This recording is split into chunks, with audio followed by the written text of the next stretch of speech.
Vous écoutez le Libre Journal de la plus grande France dirigé par Nicolas Stocker, assisté de Lara Stam, diffusé en direct sur Radio Courtoisie samedi 4 janvier 2020 de 18h à 21h et réalisé par Jocelyn. Chers amis auditeurs de Radio Courtoisie, bonsoir et bienvenue dans ce Libre Journal de la plus grande France. Je remercie Jocelyn à la technique, Marie-Hélène au standard et Lara Stam qui m'assistera dans cette émission. Bonsoir Lara. Bonsoir et je voulais présenter mes vœux aux auditeurs, donc mes meilleurs vœux de santé, de bonheur et de prospérité pour cette année 2020. Et merci Lara. Alors bien sûr, tous les invités auront à cœur, chers auditeurs, durant cette émission, de vous présenter leurs vœux pour la nouvelle année. Je rappellerai pour ma part, comme hier dans le Florilège des Arts, mes vœux de bonne santé financière à notre radio, dont je souligne encore une fois qu'elle ne vit que des dons de ses auditeurs, ce qui est la seule façon aujourd'hui pour un grand média de demeurer libre. Ô combien ? C'est le prix à payer, le défi à relever, et dans cette bataille, chaque euro, vous en doutez bien, va compter. Alors j'étais lundi dans la soirée l'invité du Libre Journal de Dominique Paoli pour faire avec Michel Leblay la rétrospective de l'année 2019 en France et dans le monde, et plus généralement de ces 30 dernières années. Et nous avions tous autour de la table pu que constater, malgré la bonne humeur des participants et puis l'espérance que nous devons toujours cultiver en toutes circonstances, et bien que l'avenir n'était pour le moins pas assuré. Le monde va mal aujourd'hui, l'Occident avec lui, et la situation de la France apparaît comme dans un miroir grossissant avec la cohorte des maux qui l'affligent et l'accablent. La France n'a plus de frontières, ni d'alliés véritables dans le monde. Elle n'a plus de valeurs, d'homogénéité et de culture qui font le ciment de la nation.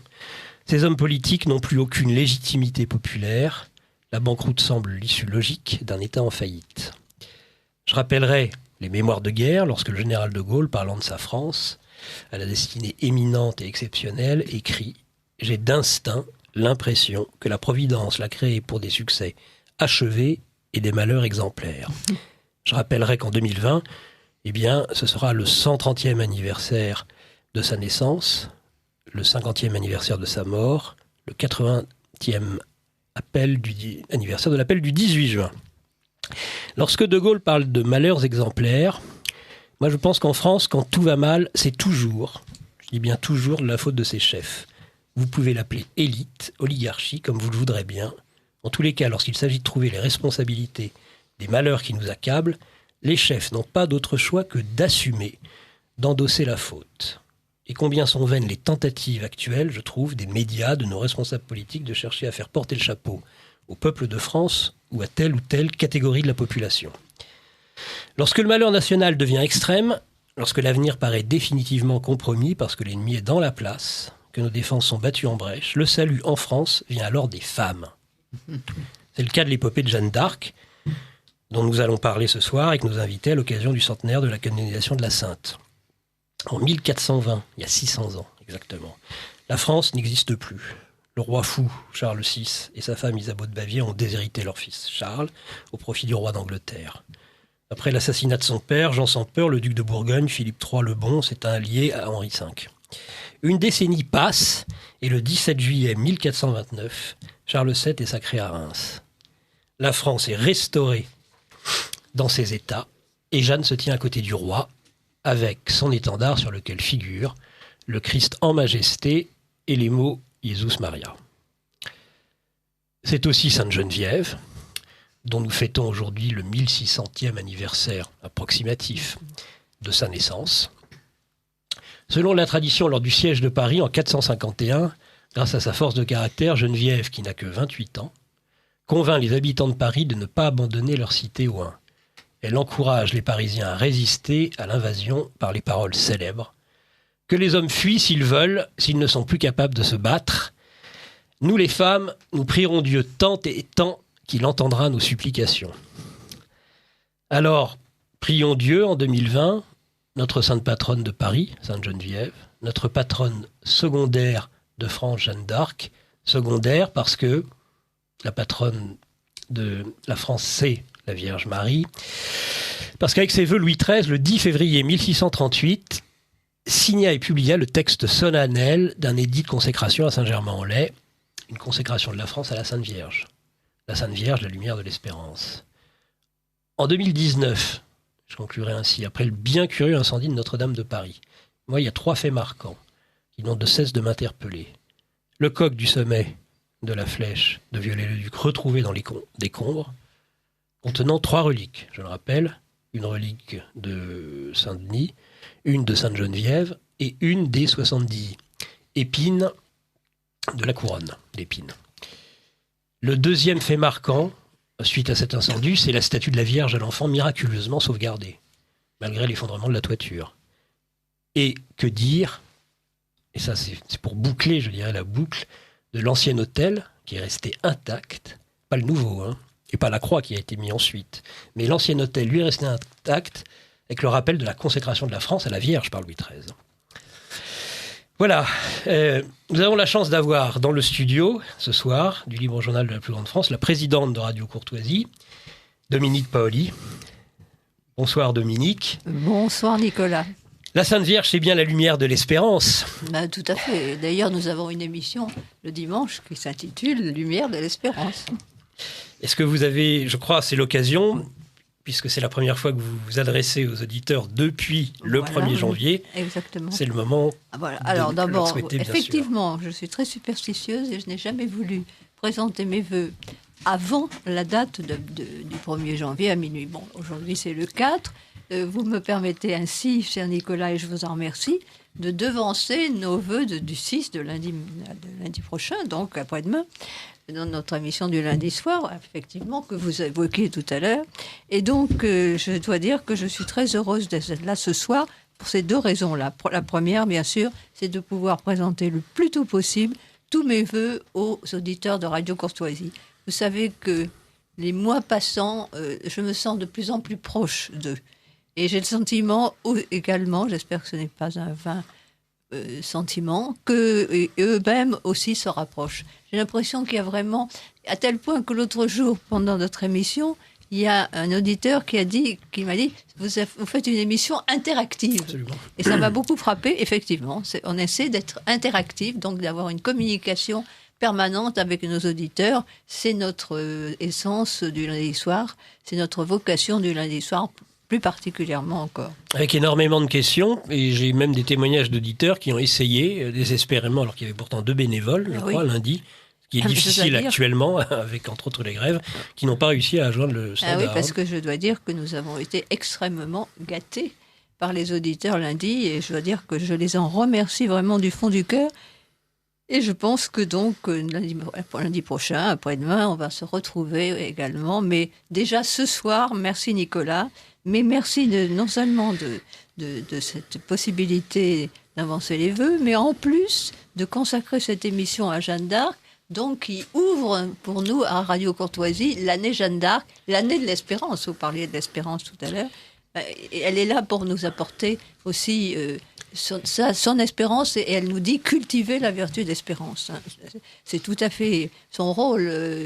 Et donc, voilà, je pense que... Alors, il y a une chose que je voulais dire avant les autres peut-être, c'est que je voudrais avoir une pensée pour Alain Bournazel. C'est pas à vous, Nicolas, que j'apprendrai pourquoi cette pensée pour Alain Bournazel. Alain Bournazel, c'était vraiment un homme tout à fait exceptionnel, merveilleux, d'un caractère extrêmement agréable, de connaissances et d'analyse historique très vaste, très pointue. Et je dois dire qu'il nous manquera beaucoup dans cette année Jeanne d'Arc.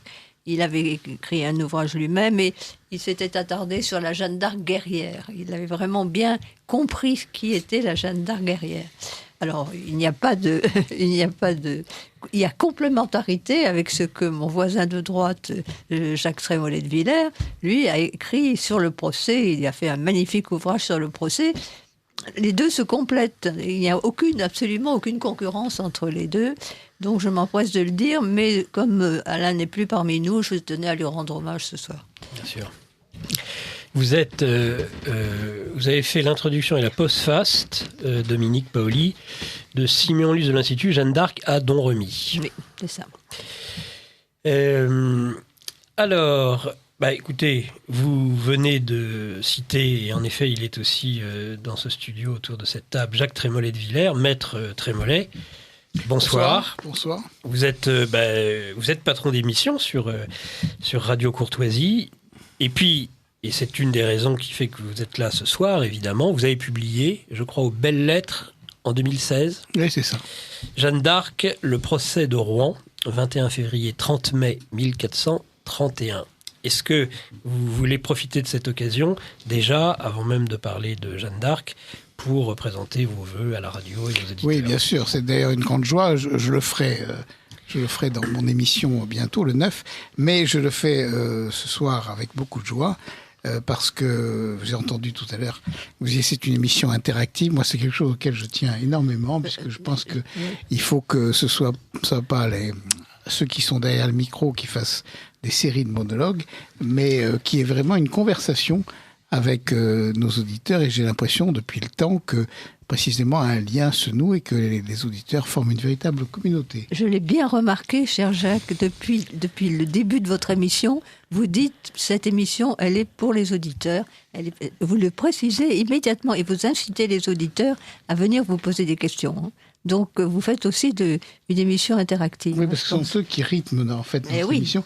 Et ce qui est très agréable, je le dis à nos auditeurs, puis j'ai fini avec mes vœux, mais j'espère que ça continuera et que ça se développera encore, c'est que nos auditeurs sont généralement très intelligents et très instruits.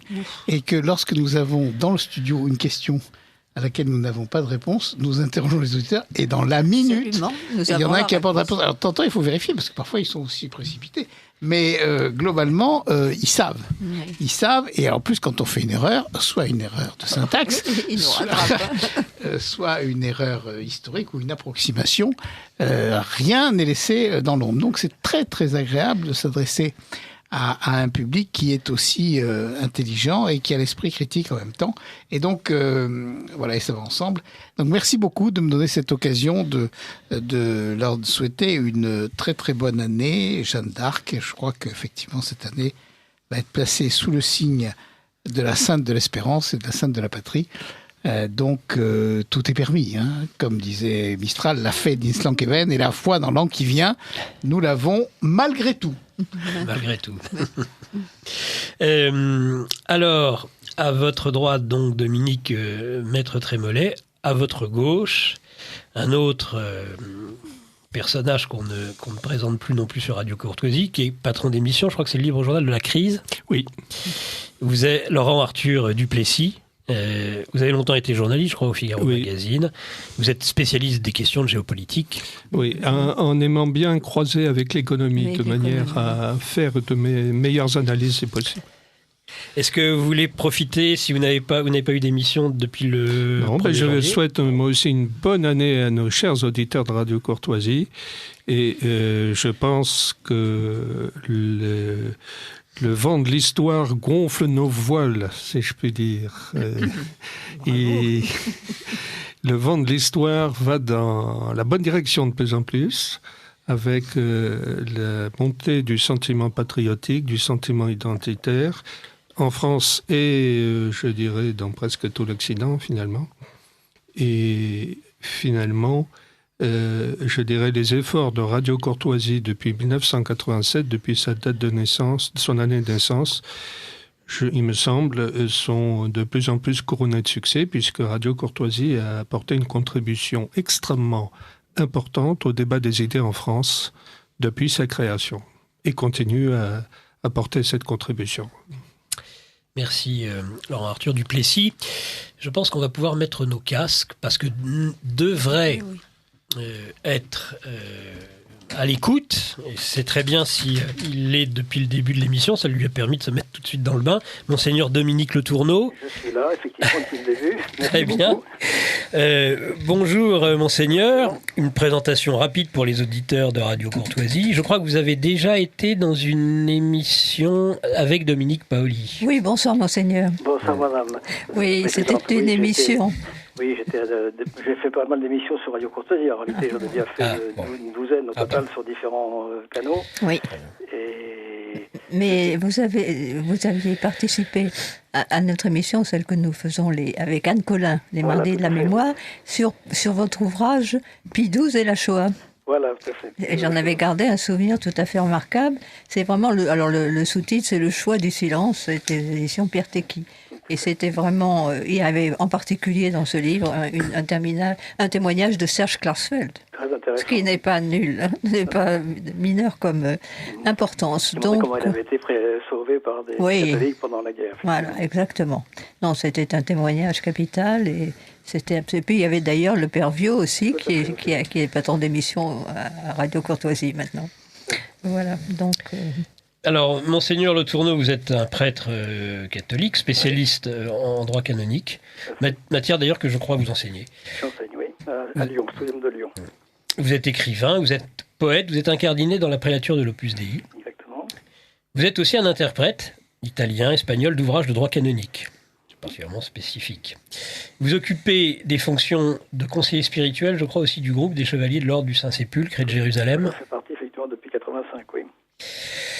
Et alors, eh bien, la raison de notre appel, particulièrement aujourd'hui, dans cette émission sur le centenaire de la canonisation de Jeanne d'Arc, c'est que vous êtes l'auteur, vous l'avez coécrit avec Pascal Raphaël Ambrogi, d'un dictionnaire encyclopédique de Jeanne d'Arc. Tout à fait, qui fait 2010 pages. Oui, il fait 2000 pages et il est d'une richesse exceptionnelle. Alors, je ne l'ai pas sous les yeux et je n'ai pas sur votre fiche si vous voulez bien rappeler, la maison d'édition. C'est des Clés de Brouwer. Oui, mais si. Bien sûr, Dominique me l'avait dit. Voilà. Et je voulais souligner au passage que c'est effectivement le centenaire de la canonisation de Jeanne d'Arc, mais c'est aussi le centenaire de la fête nationale qui est instituée par décret par loi du président de la République Paul Deschanel le 10 juillet 1920. Oui, tout à fait. Et qui, si elle a perdu un peu d'ampleur, on peut espérer qu'elle va la retrouver cette année, mais néanmoins, les préfets envoient toujours une circulaire aux maires de toutes les villes de France pour pavoiser le monument aux morts le deuxième dimanche du mois de mai. Vous m'avez dit que les deux chambres avaient voté la résolution à l'unanimité. Les deux chambres ont voté à l'unanimité.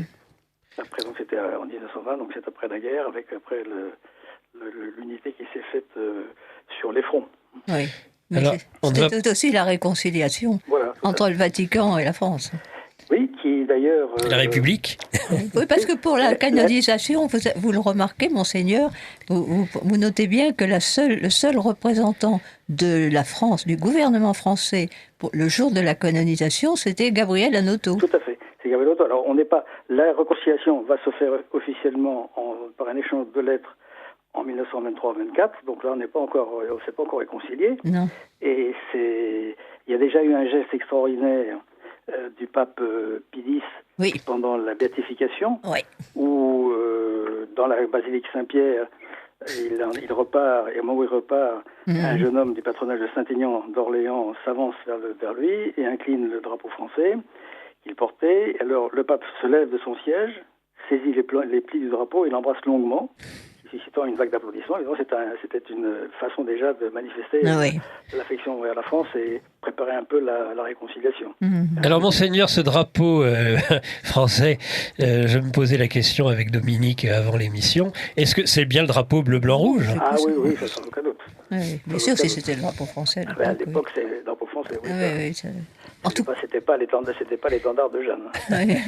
Et la Maison de France était représentée par le duc d'Alençon. Voilà, la Maison de France était effectivement représentée par un descendant d'un des bras droits du gentil-duc d'Alençon, qui était extrêmement fidèle à Jeanne d'Arc. Oui, et qui faisait partie qui était au tiers-ordre des franciscains. Aussi.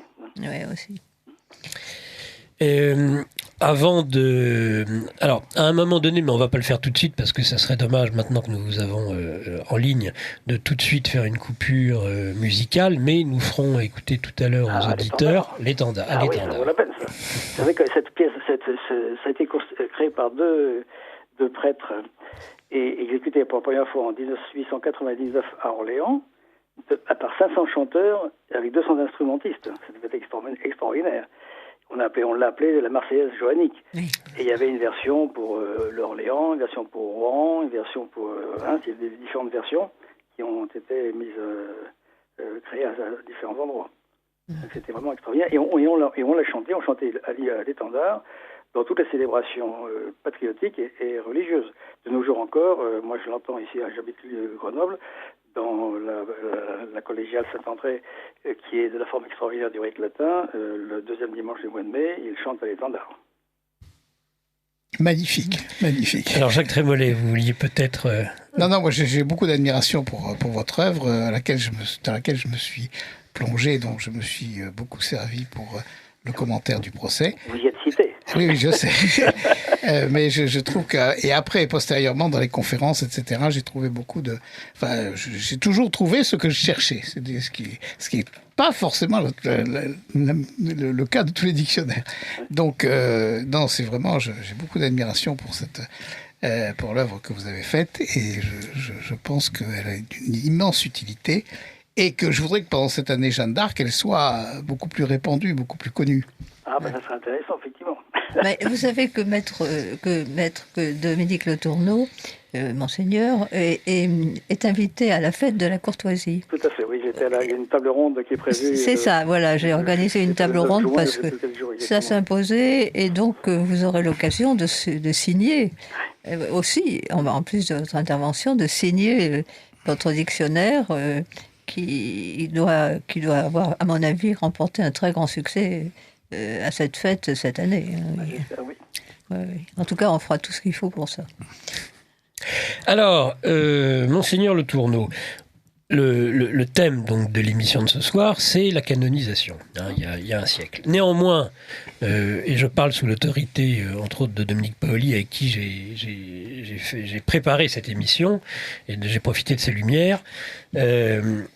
Évidemment, avant d'arriver à cette canonisation, il va falloir peut-être parler auparavant de la béatification, et même avant de la béatification, de la révision du procès. Je ne sais trop, Dominique ou Maître Trémollet, quel questionnement nous pourrions avoir avec Monseigneur Le Tourneau. Quand il s'agit de procès, moi je pense à Maître Trémollet de Villers, oui, automatiquement. Moi j'ai toujours considéré que Jeanne était le personnage historique le plus étonnant parce que c'est celle qui collectionne le plus grand nombre de procès.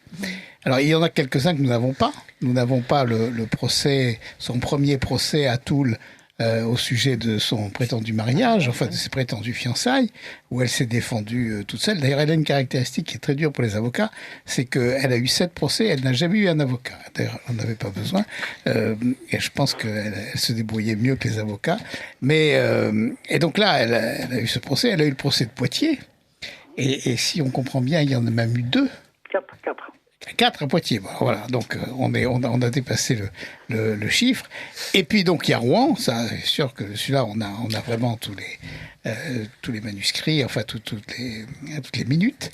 Et puis ensuite il y a béatification, il y a révision, l'annulation de Rouen. Et puis il y a la béatification et la canonisation. Ça fait quand même énormément de procès. Et donc c'est le personnage peut-être de l'histoire. Je suis à côté d'une historienne et je parle sous son contrôle. Sur lequel on a le plus de renseignements. Ça, je pense, surtout pour l'époque médiévale. Hein. Ah, mais écoutez, moi j'ai recensé des documents contemporains, c'est-à-dire de 1429 à 1456, date de la révision du procès, de la déclarabilité de la condamnation, 156 documents. Ce qui est absolument considérable. Ah, ouais.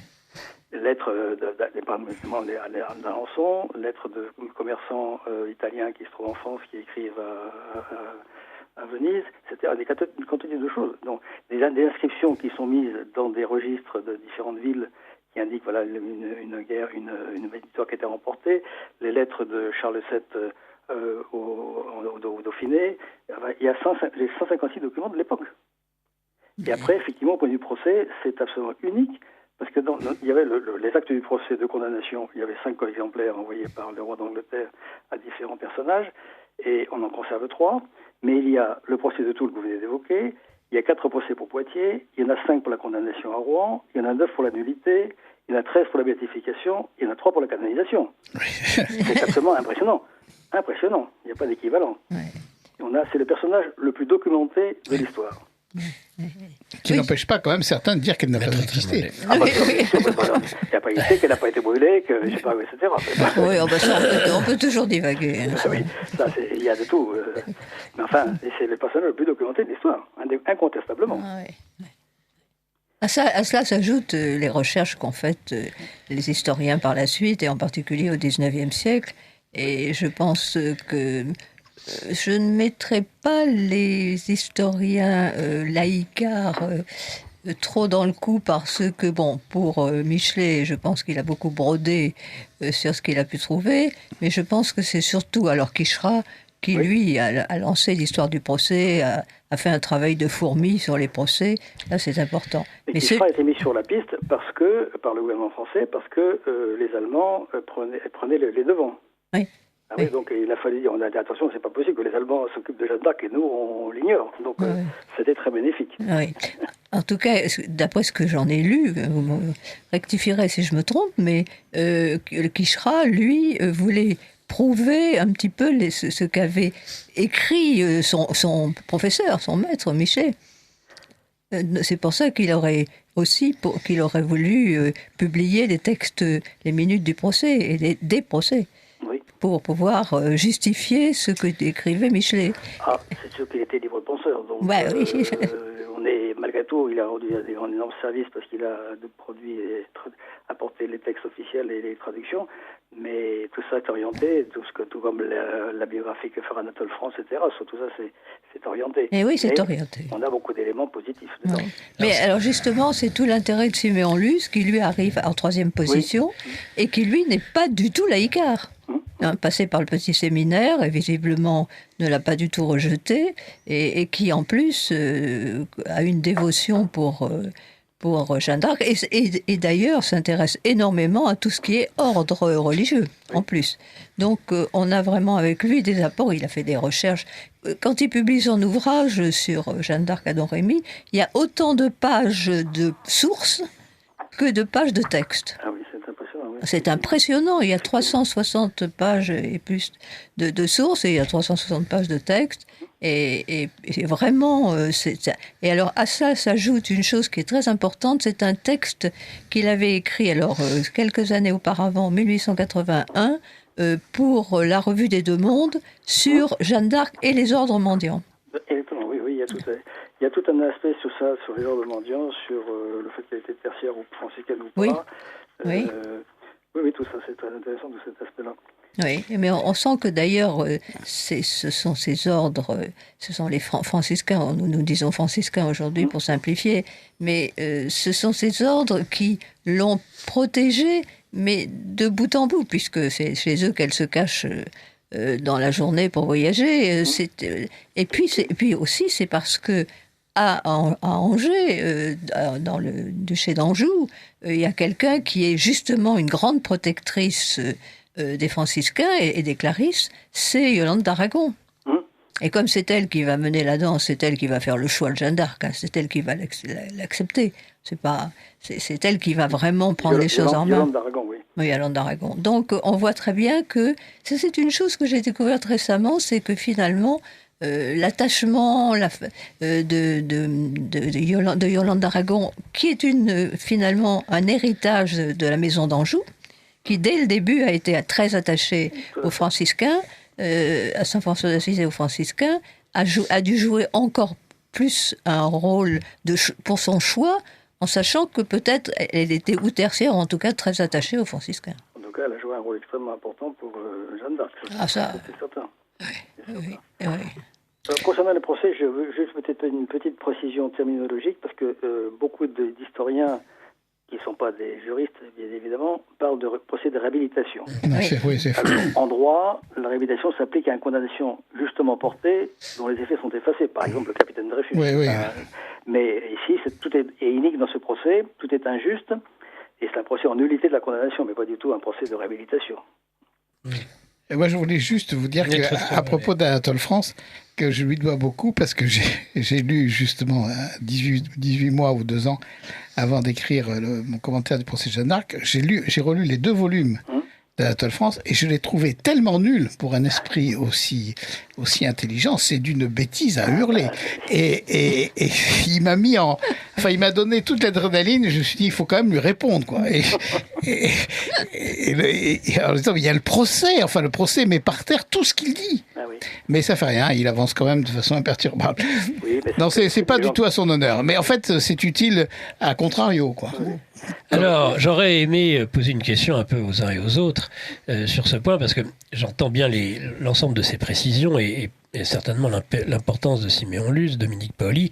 Néanmoins, il y a un paradoxe. Ça reste un paradoxe que Jeanne d'Arc, celle qui va devenir une sainte catholique, on la remet en selle, si j'ose dire. Ceux qui la remettent en selle, c'est quand même, pour beaucoup, des républicains. Oui, mais des attends. républicains, des adeptes de la laïcité. Non, parce que ceux qui la remettent en selle, ce sont de précédents écrivains. D'abord, il y a le poète Casimir de la Vigne, et il y a Alexandre Lebrun Donc Charmette. ça, c'est au début du 19e Oui, siècle. Ça reste le 19e, mais... 1817. C'est après la défaite de Waterloo. C'est là qu'elle apparaît comme vraiment la personne qui va pouvoir protéger la France après cette défaite. On est en pleine occupation, il y a eu la terreur blanche, tout ça, et c'est un moment très dur pour la France. Et donc, il est normal qu'on se tourne à ce moment-là vers une protection, vers une protectrice. Et Jeanne d'Arc apparaît comme la protectrice numéro 1 à ces deux écrivains. L'un qui est un historien, Lebrun Charmette, qui écrit la biographie de Jeanne d'Arc, et Casimir de la Vigne qui lui consacre un poète épique dans les Messéniennes. Donc, ce sont eux qui vont remettre... C'est la Restauration. C'est tout à fait la Restauration, puisque c'est la deuxième Restauration, celle qui a commencé en 1815, justement. Et donc, ce sont eux qui vont vraiment relancer, si je puis dire, si elle s'était jamais éteinte, la notoriété de Jeanne d'Arc. Non, si elle s'était jamais éteinte, elle a été, à mon avis, d'abord relancée indirectement par Shakespeare. Ah oui.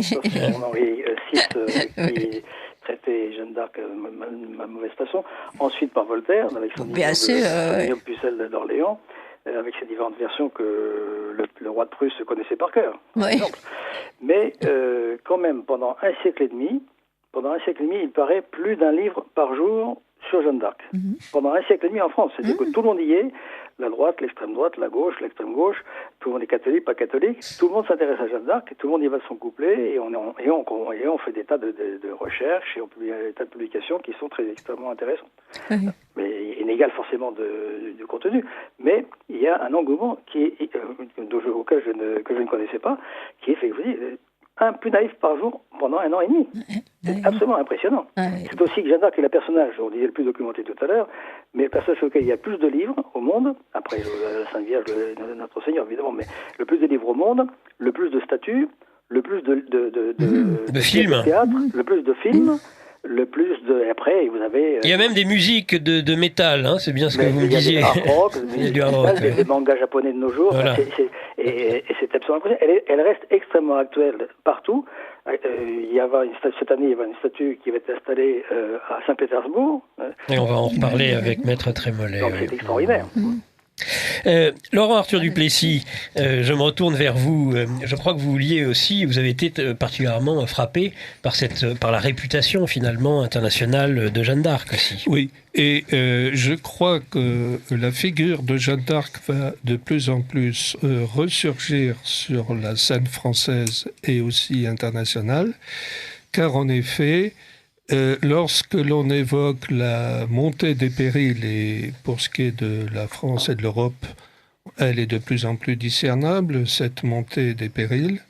Et lorsque l'on songe au mouvement de la psyché collective dans ces moments de grand péril, on ne peut qu'être amené à penser que justement la figure de Jeanne d'Arc va de plus en plus revenir sur la scène médiatique française et, je dirais, dans la psyché collective française. Parce qu'en effet, on a bien vu que dans notre pays, quand il y a des moments d'urgence vitale, on a une figure, en quelque sorte, surnaturelle, métaphysique.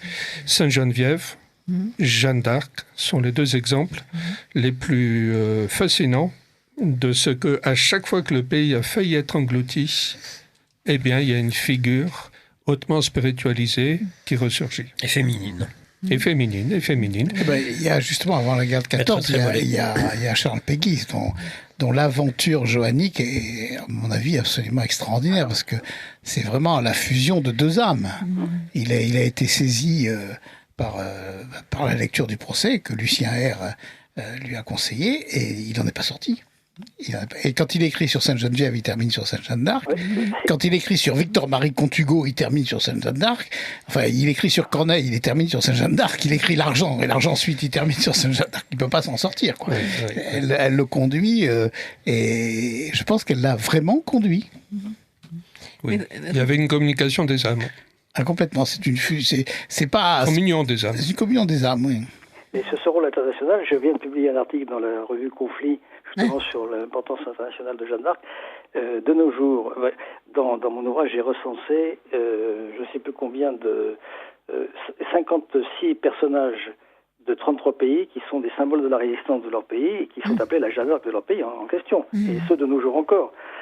Par exemple, Ingrid Betancourt était en 2009, on l'appelait la Jeanne d'Arc de la Colombie. Dilma Rousseff au Brésil en 73. Au Japon, vous avez en 2011, en 2015 en Ukraine, en 2016 en Irak. C'est extrêmement présent dans l'imaginaire collectif international. Une femme qui défend son pays, qui prend les armes éventuellement, est vraiment la Jeanne d'Arc de son pays.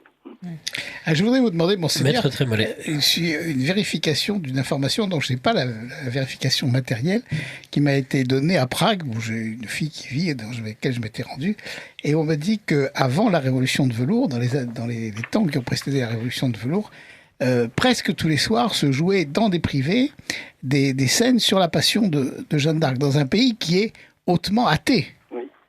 Mais qui était hautement attaché à sa liberté, à sa nation. Je trouvais ça extraordinaire. Oui. On peut remarquer d'ailleurs que dès l'âge de 13 ans, Siméon Luce le montre bien dans son livre, Jeanne d'Arc a eu pas seulement ses voix, mais des visions, puisqu'on on dit rarement que c'était pas que des voix, c'était aussi la vision, des apparitions donc, et notamment celle de l'archange Saint-Michel, le chef des milices divines, pourrait-on dire. Et alors dans ce versant surnaturel justement, Laurent Arthur Duplessis, est-ce qu'on peut dire que ce qui s'est passé autour du Mont Saint-Michel a pu marquer justement et justement, dans le livre de Siméon Luce, j'ai fait cette découverte, alors qui m'a d'autant plus intéressé qu'un de mes ancêtres était un des 119 défenseurs du Mont Saint-Michel en 1424-1425. Alors c'est une histoire familiale un petit peu. Et il s'avère que la victoire des défenseurs du Mont Saint-Michel dans le siège qui est allé d'octobre 1424 à juin 1425 a eu, et Siméon Luce le montre bien, un retentissement extraordinaire à Chinon, où était Charles VII à ce moment-là avec sa cour, et dans l'esprit de Jeanne d'Arc et dans l'esprit de l'armée de Charles VII. Ça a galvanisé les esprits, cette victoire du Mont-Saint-Michel, et ça a été le tournant psychologique de la guerre de 100 ans, et en quelque sorte, et l'archange Saint-Michel, justement, vient voir Jeanne d'Arc dans ces moments-là. Et en fait, Jeanne d'Arc était très attentive à ce qui se passait au Mont-Saint-Michel. Les informations circulaient grâce aux pèlerins, parce que les Anglais les laissaient passer, les pèlerins, dans un sens et dans l'autre. Donc les pèlerins étaient les messagers des nouvelles du Mont-Saint-Michel. Et donc on était très informés de cela de l'autre côté de la France. Et cette victoire du Mont-Saint-Michel a eu un impact d'autant plus important que les Anglais auraient bien aimé... Une portée symbolique très forte. Voilà, qu'il soit dit que l'archange Saint-Michel changer de camp et rejoignait Saint-Georges. Voilà, parce que il était surplombant par rapport à Saint-Georges. Saint-Michel, c'est le patron des armées divines. Il y a une proximité. Il ne faut pas oublier qu'à l'époque, c'est le patron de la France. Et voilà. Et c'est le patron principal de la France. Et si le mont était tombé, c'eût été une victoire symbolique extraordinaire pour les Anglais. Bien sûr, bien sûr. Et là, ce le fut pour les Français, pour Jeanne, pour Charles VII. Et la défense victorieuse du Mont-Saint-Michel en 1424-1425 a joué un rôle essentiel dans l'histoire de France. Il y avait le duc d'Alençon qui était un des compagnons de Jeanne qui guerroyait déjà là-bas. Oui. Et ça a eu effectivement... Alors, il y a un article très intéressant, un panégyrique de l'abbé Stéphane Coubet, en 1909 sur Jeanne d'Arc et le Mont-Saint-Michel, dans lequel il reprend tout ça, effectivement. C'est très important. Mais néanmoins, je pense que Jeanne, c'est elle qui va fédérer le sentiment patriotique.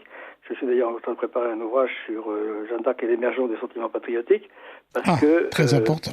Oui, c'est très important. Parce que, en fait, son épopée, qui d'ailleurs ne dure que 427 jours, il faut se mettre ça dans la tête, ça ne dure que 427 jours.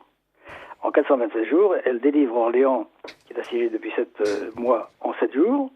Puis en un mois, il y a 5 victoires, dont 4 en 8 jours. Elle libère 4 villes, elle écrase 2 armées. Et puis la victoire de Patay, qui est le clou avec sans équivalent dans l'histoire de l'humanité. Il y a entre 1 et 3 morts français et 3700 du côté anglais. Ouais. C'est un ratio qu'on n'a jamais connu dans l'histoire. À tel point qu'un historien dit que les campagnes de Napoléon et de Jules César comparées à celles de Jeanne d'Arc sont poussives, il faut dire.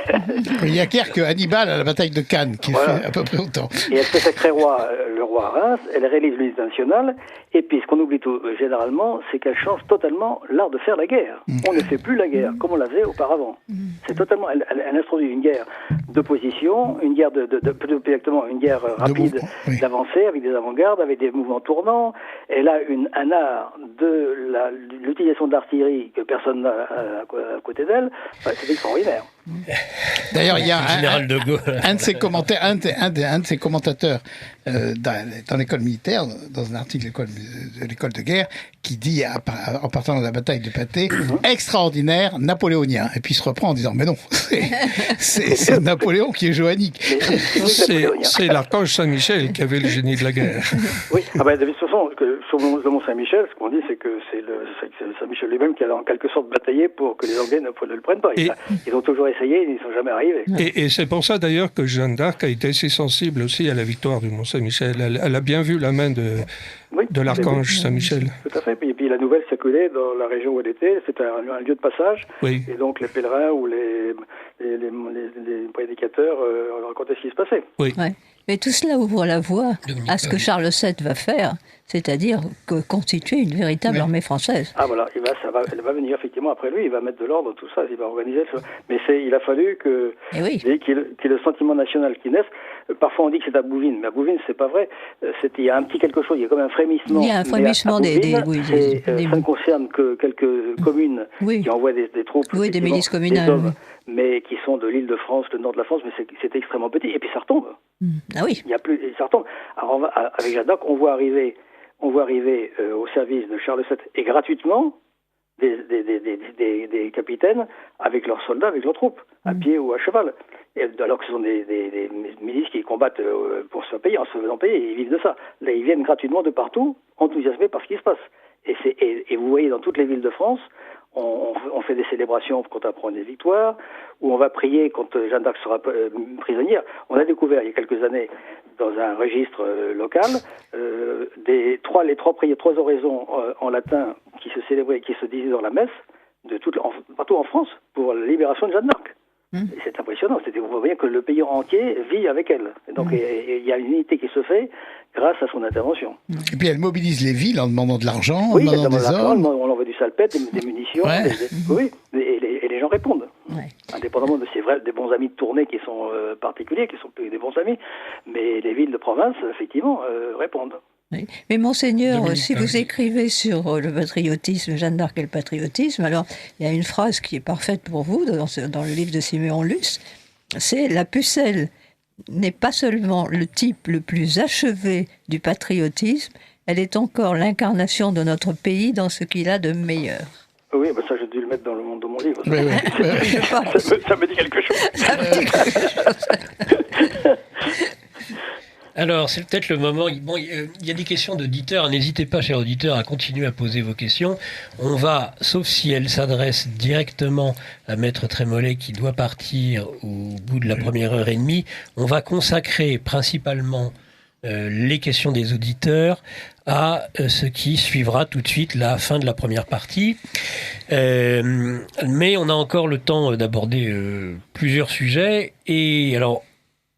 J'aurais deux questions à poser aux uns et aux autres.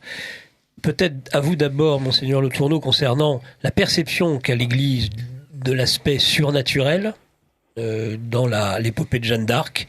Est-ce qu'il y a quelque chose qui a vraiment été arrêté? Et puis après, j'aurais aimé que l'on parle, et ça je sais que Dominique Paoli y est attaché aussi, c'est au mythe autour de Jeanne d'Arc et entre autres les origines de la pucelle.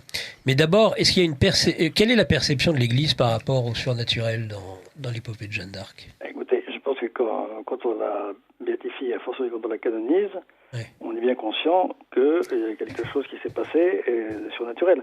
On ne l'a pas béatifié, canonisé qu'en tant que martyr, même si la plupart des auteurs parlent du martyr de Jeanne d'Arc et que ses voix lui parlaient ne te chahis pas de ton martyr, ne se préoccupe pas de ton martyr. Mais elle est manifestement reconnue par son aspect surnaturel. Pie XI déclarait, lui, dans son homélie, elle fut condamnée au feu comme une hostie particulière pour la rédemption de la France, la plus noble des nations. Bon, donc il y a une reconnaissance de quelque chose de particulier concernant Jeanne d'Arc. Le surnaturel, d'ailleurs, on ne peut pas béatifier quelqu'un si on n'a pas l'aspect surnaturel. C'est qu'on va d'abord voir les vertus, on va voir le comportement de la personne en question, et évidemment, là, on reconnaît on ne peut pas faire autrement d'ailleurs que reconnaître qu'elle a fait les choses par une voie surnaturelle. Alors, il y a les voix, il y a les visions dont parlait mais enfin, Arthur. Quand elle dit que vous avez été à votre conseil, moi j'étais au mien. Le mien, c'est Saint Michel Archange, c'est le Seigneur. Elle se tire de côté pour prier et elle revient et dit on fait ceci, on fait cela. C'est une femme. Enfin, le personnage qui a le mieux exalté Jeanne d'Arc, c'est le romancier américain Mark Twain. Qui en dit des éloges dithyrambiques, parce qu'il reconnaît bien que c'est une fille de la campagne, non pas une bergère. Alors les origines de la campagne, qui elle ne connaît ni A ni B, comme elle le dit elle-même, qui n'a aucune instruction militaire, qui ne sait pas monter à cheval. Elle arrive à Chinon, elle dit immédiatement au roi et à ses généraux ce qu'il faut faire. Il dit il y a 2 verrous qu'il faut faire sauter, Compiègne et Orléans, et après on prend Paris. Ça, aucun d'entre eux ne l'a vu. Donc ça, elle ne tire pas d'elle-même. Tout ça, tout ce qu'elle fait au point de vue militaire, tout ce qu'elle fait au point de vue action, c'est l'inspiration divine. Et manifestement, elle ne peut pas le faire d'elle-même. Ben oui, puis alors, même si c'est pas une paysanne illettrée. Non, c'est pas une paysanne illettrée du tout. Enfin, elle n'est pas illettrée, elle ne sait ni lire ni elle ne sait pas lire. Mais c'est pas écrit. Oui, mais à l'époque... On a des signatures d'elle, mais qui sont différentes les unes des autres. Mais à l'époque, on ne sait pas écrire. Elle ne connaît que le dit, la pater, l'ave et le gloria, mais elle a une instruction autre qu'elle reçoit de façon surnaturelle. Ouais. Mais tout de même, elle a tellement fréquenté les religieux, et en particulier les franciscains, elle a quand même dû recevoir un petit peu d'instruction de leur part. Ah c'est elle qui le dit. Elle dit, moi je ne connais que le pater, l'ave et le gloria, et je ne sais ni A ni B. Oui, elle le dit, elle le répète. Donc, moi je pense que... Et au début, elle ne sait pas lire, elle ne sait pas écrire, je veux dire. Non, mais est-ce qu'à l'époque, les femmes en particulier ne savent pas écrire Oui, mais donc je pense que d'instruction, elle a reçu que ce que sa mère lui peut donner d'instruction religieuse sommaire, et rien d'autre. Pourtant, elle a beaucoup fréquenté les religieux, quand même. Oui, mais c'est pas forcément qu'elle ait reçu autre chose que... Elle dit bien à un moment au procès, je connais très bien les 12 articles du credo. Elle le dit à un moment dans son procès, mais c'est vrai qu'elle dit je ne connais ni A ni B, ce qui un de mes lecteurs me faisait observer quand on dit je ne connais ni A ni B, c'est qu'on connaît A et B. mais je crois qu'aussi elle veut dire effectivement qu'elle s'est pas penchée là-dessus, et je pense que elle a peut-être appris à écrire à un moment dans son existence, mais en tout cas normalement elle a dicté, toutes ses lettres elles sont dictées. Et puis elle met sa signature. Oui, elle met sa signature. Mais pas plus. Mais en tout cas, que le surnaturel soit... On ne peut rien expliquer sans le surnaturel. Oui, bien sûr, inexplicable sans le surnaturel. Inexplicable, parce que elle n'a aucune science particulière, ni pour diriger les hommes, ni pour organiser la guerre. Je disais tout à l'heure, c'est extraordinaire. Quand elle fait le siège de Paris, elle couvre les arrières, elle sait mettre l'artillerie là où il le faut, elle plaçait des troupes à tel endroit, elle prévoit tout. Elle prévoit tout. Donc ça ne lui vient pas d'elle-même. Pour en revenir à ses origines sociales, puisque c'était la question que nous posait Nicolas Stocker, bergère, non. elle dit même dans son procès qu'elle ne gardait pas les moutons. Elle dit qu'elle n'est pas bergère, elle le dit elle-même. Oui, mais non, mais je crois... Sauf de temps à autre quand il fallait rendre service. Oui, mais en fait, qu'est-ce qu'elle est? Elle est la fille du maire. Hein. C'est tout simplement ça. Hein. C'est-à-dire un petit notable de province. Oui, petit notable, oui. Voilà. Qui va aller à vos couleurs avec d'autres d'Orémy, défendre les intérêts d'un citoyen. Oui. Donc ça veut dire qu'il y a une certaine position sociale. Oui. Et il a d'ailleurs des terres et du bétail. Par conséquent, ça aussi, ça c'est... Mais Jeanne, en fait, elle va effectivement mener le bétail dans les pâturages, mais elle va travailler aussi la terre avec son père. Elle préfère que la quenouille est filée avec sa mère, et quand le sacre de Reims a eu lieu, elle voudrait retourner justement auprès de sa mère pour continuer à filer la quenouille. Donc c'est ça elle n'est pas bergère. Non, elle n'est pas bergère, c'est une fille de notable, voilà. Pourquoi avoir voulu en faire une bergère alors qu'elle dit elle-même qu'elle n'a pas gardé les moutons? C'est quand même... Ce sont les laïcards. Hein. C'est une façon simpliste de faire les choses. Oui, puis c'est pour ça qu'on va dire après que Geneviève Sainte-Geneviève est aussi bergère, alors qu'elle est encore moins bergère que Encore Jacques. moins bergère. Ah, Sainte-Geneviève est encore moins bergère. Oh oui, elle est patricienne, elle, carrément. Hein. Moi, je croyais qu'elle était bergère de Nanterre. Mais non. Comme elle avait gardé les moutons à Nanterre, elle avait gardé à bien d'autres troupeaux. C'est l'imagerie qu'on a, mais ça vient de Jeanne d'Arc, et ça vient aussi d'un auteur dont je n'ai plus le nom en tête maintenant, mais qui a répandu ça dans un poème au 16e siècle, au 15e, 16e, je crois. Oui, mais de toute façon, il y a une chose qui est certaine, c'est que les laïcards ont voulu en faire une fille du peuple. Ah oui. La plus basse, donc extraction. Plus qu'extraction, carrément une position sociale tout à fait basse, donc une bergère, une simple bergère, et puis pour couronner le tout, c'est le cas de le dire, qui a été trahi par son roi. Oui. Voilà. Alors c'est mais il n'y a pas que les laïcards, parce que le père Hérol, par exemple, qui quand même s'est penché sur Jeanne pendant 6 volumes, avec une conscience. Et lui, il pense qu'elle est même peut-être fille de serf. Oui. Non, mais... et je pense que là, il y a quelque chose d'un petit peu volontaire aussi, parce que plus elle est de basse extraction, et plus la gloire divine explose. Oui. Voilà. Il n'y a pas de... Pour dire qu'elle est fille de serf, il n'y a aucune... Il y a aucune... Il dit peut-être. Oui. Mais en fait, il veut qu'elle soit quand même la plus misérable possible, si on peut dire. Oui. Mais au travers de la bergère, il n'y a pas aussi l'aspect pastoral ou la symbolique chrétienne? Bien sûr, elle est bergère du royaume de France. Et puis voilà. Voilà, très belle formule. Elle va devenir reine du royaume de France à un moment donné. Oui, elle va être reine. Carrément. C'est très intéressant, parce que cette histoire de... Et le roi et la brebis égarée, alors. C'est intéressant de voir que, si on peut l'évoquer, cette question-là, qui me semble très utile, très importante, c'est que le dauphin, la mission de Jeanne d'Arc, la conception de Jeanne d'Arc du pouvoir royal, c'est que le pouvoir royal, en fait, le roi est un lieutenant du Christ, qui est vraiment le roi de France. Oui. Et ça, elle le dit de façon répétée. Oui. Elle le dit à vos couleurs quand elle se présente devant Baudricourt. Le royaume de France n'appartient pas au dauphin, lui dit-elle, mais à Monseigneur. Cependant, Monseigneur veut bien que le dauphin soit roi et tienne le royaume en commande.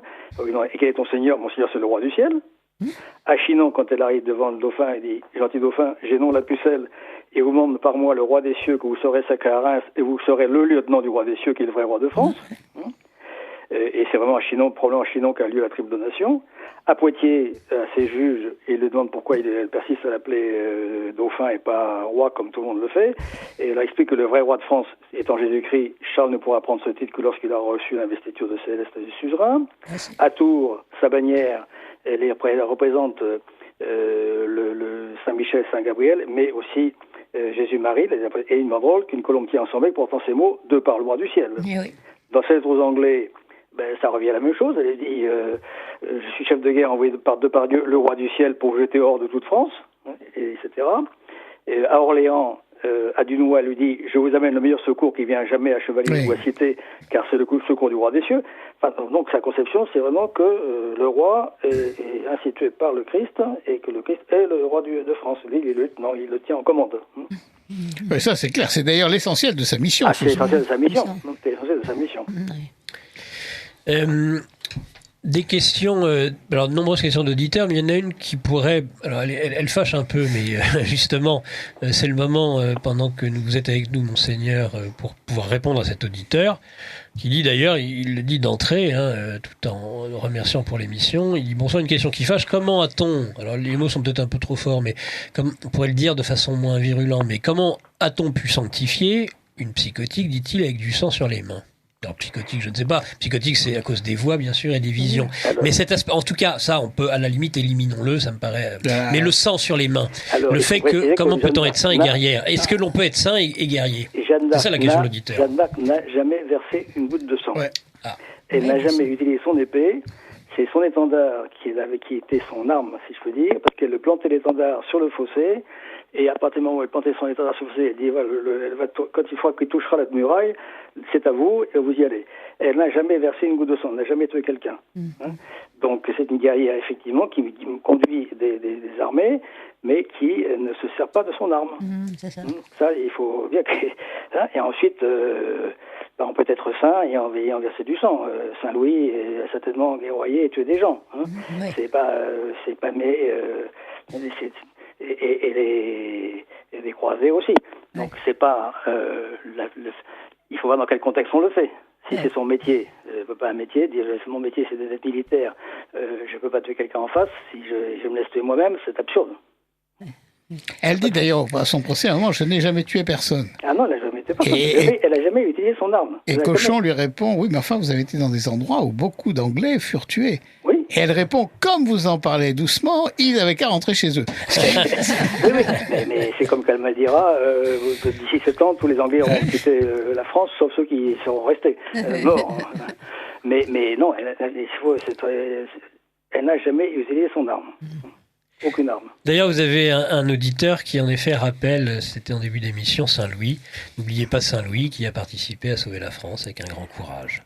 Ah bien, une chose intéressante de ce sujet encore, c'est que Jeanne d'Arc pousse Charles à agir en disant Saint-Louis et Charlemagne sont à genoux devant Dieu en priant pour la France. Saint-Louis et Charlemagne, les voient à genoux, sont en train d'intercéder pour la France et qu'ils se décident. Et Charlemagne a quand même mené un certain nombre de guerres. Enfin, ils sont tous les deux à genoux. Ouais, ça, c'est important de voir que cette continuité historique et comment des souverains antérieurs sont là aussi, des saints, sont là en train d'intercéder auprès de Dieu pour que la France soit sauvée.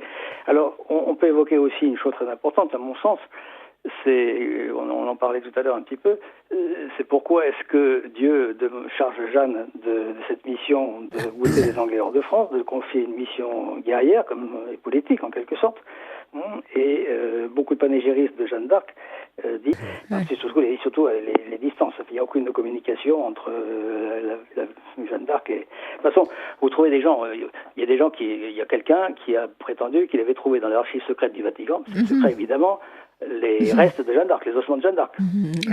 Quand tout a été jeté à la Seine, il a du courage pour les trouver. On trouve de tout, il y a de tout. Donc il faut une raison garder et surtout voir les sources historiques et réelles. On a beaucoup de documents, donc les documents sont suffisants pour établir la vérité. Et il a été dit, mais est-ce que c'est fondé que Jeanne d'Arc était allée faire rechercher l'épée de Charles Martel qui était... Alors ça oui, l'épée à Sainte-Catherine de Fierbois. Oui, c'était cette épée-là, oui. Elle savait qu'il y avait une épée là-bas. Oui. Personne ne savait. Elle a été trouvée et lui a été rapportée. On ne sait pas si c'est celle de Charles Martel. On lui a fait un... Enfin, c'est censiblement être l'épée de Charles Martel, on n'a pas l'assurance. Hein. Non. Mais on lui a fait un fourreau spécial, effectivement, on le donnait, oui, elle l'avait. Alors, d'après ce qu'on dit, elle l'aurait brisé sur le dos d'une ribaude. C'était une prostituée qui accompagnait l'armée qu'elle avait fait purifier. C'est une des raisons d'ailleurs de ce succès, d'après ce que tout le monde dit. Hein, c'est que une des raisons du succès de Jeanne d'Arc, c'est qu'il n'y a plus de blasphème, plus de jurons. Les soldats, avant de partir à Patay, ils se confessent et communient. Les ribaudes sont expulsés. À Patay, avant d'arriver au combat, les chefs descendent de cheval, se passent la bouée de l'un ou l'autre, ils vont devant le Saint-Sacrement de la chapelle, devant le Saint-Sacrement prier, un instant ils reviennent, le suivant y va, etc. Enfin, c'est un climat surnaturel, spirituel, qui est extraordinaire. Tous les soirs, il réunit les gens pour prier, et les soldats ne peuvent venir que s'ils sont confessés. Donc, c'est tout comme ça. Mais alors, le plus grand miracle, c'est que les soudards sont devenus très chastes, alors. Ben voilà. Oui, et puis il n'y a plus aucun... Ah ben oui, et puis il n'y a plus aucun... Oui, tout à fait, elle a purifié l'armée. Enfin, ce qui est inimaginable, c'est que le premier convoi qu'elle fait, qui va de Blois à Orléans, qui est un convoi de ravitaillement, mais qui va lui servir à livrer la ville, il va précéder de la croix, des moines, et on chante le Veni Creator, le Veni Spiritus, et on chante des cantiques. Et ça passe sous les nez des Anglais qui sont tétanisés. Ils ne réalisent pas. C'est là où elle est très forte, même dans la guerre psychologique. Oui. Non, mais il y a quelque chose qui irradie d'elle, de sa personnalité. Ah ben oui. Elle est très jolie. En plus, elle passe pour être une jolie fille. Ah oui, mais les gens sont subjugués par elle.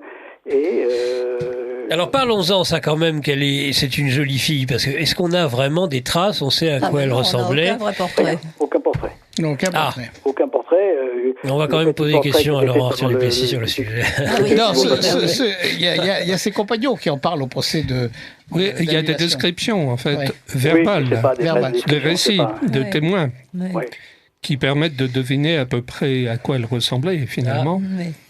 Et en fait, il y a une discipline amorphopsychologique qui est très prisée par les cabinets de chasseurs de tête, et selon laquelle on pourrait dire que Jeanne d'Arc était à la fois a été ce qu'on appelle une dilateur rétractée bossuée. C'est un terme technique complexe à expliquer, mais en gros, elle était à la fois capable d'une très grande extraversion et d'une grande introversion. Oui, sans doute. Et donc, tout cela sous le sceau d'un tempérament extrêmement passionné. Et c'est pour ça qu'on a affaire à une complexité, une richesse de personnalité absolument extraordinaire.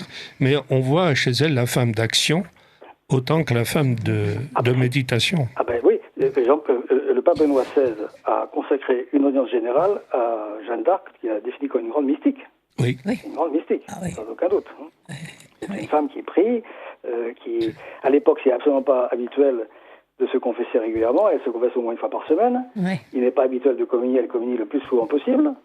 Et elle va à la messe tout le temps, tous les jours. Donc, c'est absolument pas fréquent, ça. C'est une grande mystique, et tout son appui vient de Dieu, encore une fois. Et elle a ses visions dès l'âge de 13 ans, et elle n'en parle. Elle veut de divinité.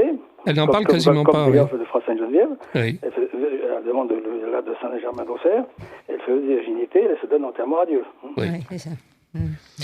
Lara, je crois qu'il y a d'autres questions d'auditeurs aussi. Oui, il y a beaucoup de questions ce soir, donc ce qui prouve l'intérêt des auditeurs pour ce thème et nos invités également.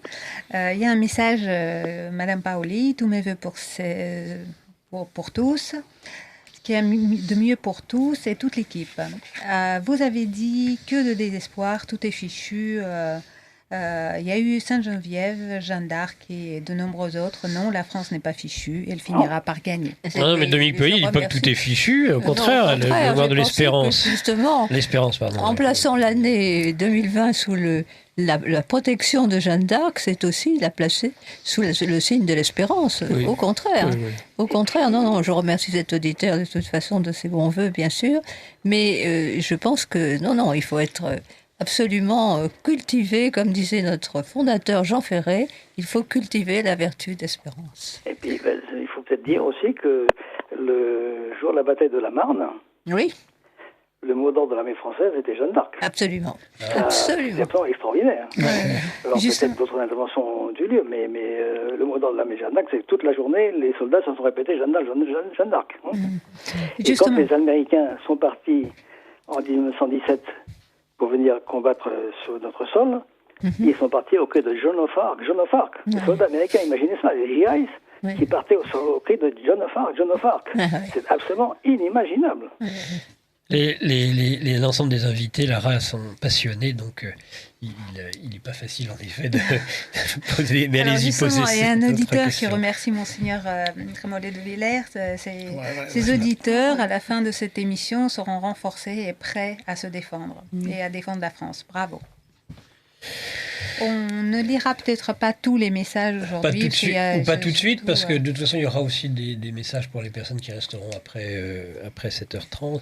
On va peut-être à un moment donné aussi écouter dans cette partie l'hymne au drapeau, mais pendant que nous vous avons toujours en ligne, je me tourne vers les invités s'il y a encore des sujets sur lesquels vous souhaitez débattre ou des questions à poser à Monseigneur Le Tournay. Bon. On peut faire 3 heures, 5 Ah heures. je crois, oui. Moi, je devrais interrompre, donc. Alors en plus, Oui. Dominique, peut-être, voulez-vous conclure en tout cas l'entretien avec Monseigneur Le Tournay. Vous avez évoqué Sainte-Geneviève, effectivement, et l'éternel problème de la bergère. Oui. Non, évidemment, c'est pas moi qui vais vous l'apprendre, Monseigneur, mais c'était une fille de... C'était une patricienne. Ah, hein. patricienne, tout à fait. Et puis c'est une patricienne riche en plus. Tout à fait. Là, mais je suis en train de préparer un article aussi sur Sainte-Jeanne d'Arc et Sainte-Geneviève, la Ah oui, c'est... quand deux héroïnes nationales se rencontrent. Oui, vous savez, quand il y a eu le drame de Notre-Dame, Oui. je me suis dit que quand j'ai vu que quand même Notre-Dame ne s'était pas réellement effondrée, je me suis dit elle a été protégée parce qu'il y a 2 statues qui finalement ne sont pas si loin de Notre-Dame, celle de Jeanne d'Arc sur la place des Pyramides et celle de Sainte-Geneviève là, Un peu plus loin sur les un deux peu à plus côté. loin. Tout Et je à me fait. suis dit vraiment, elle a eu ces 2 saintes quand même pour la protéger d'une certaine manière. Sans doute. Oui, enfin c'était une idée qui m'avait personnelle. hein. Ah, ben, tout à fait, c'est tout à fait remarquable. Maître Trémollet. Oui. Non, moi je suis ravi d'abord de cette conversation. Je suis ravi de pouvoir parler avec vous parce que je vous connaissais que par votre livre et tout ce que vous dites à l'intérieur. Et je suis très très heureux que vous écriviez sur Jeanne et la naissance du sentiment patriotique parce que ça me paraît au-delà de même enfin c'est lié avec le Christ roi de France.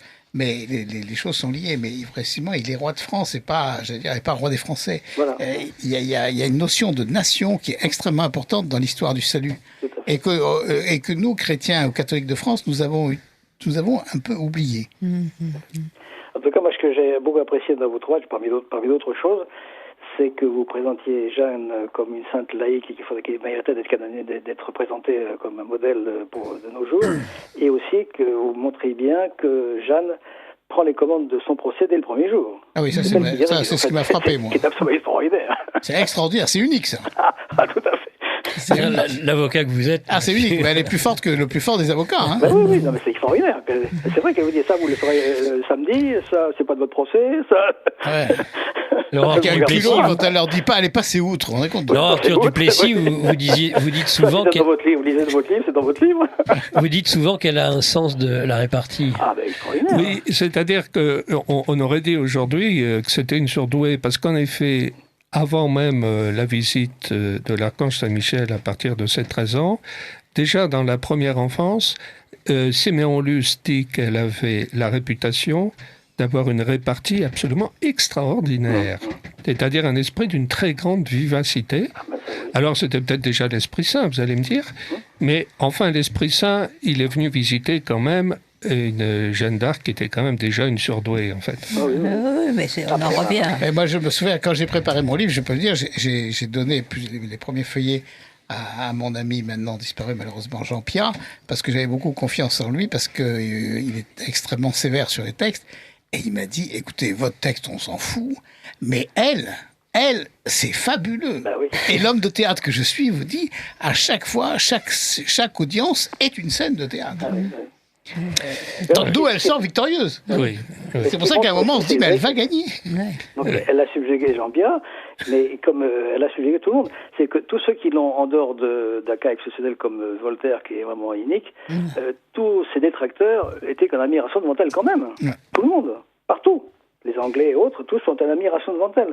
Et alors, ils sont contre dans le cas échéant, mais la personnalité elle-même les fascine. Il y a même un au son procès qui s'écrit « Quelle bonne femme, que n'est-elle anglaise ?» Quelle est-elle anglaise, bien sûr.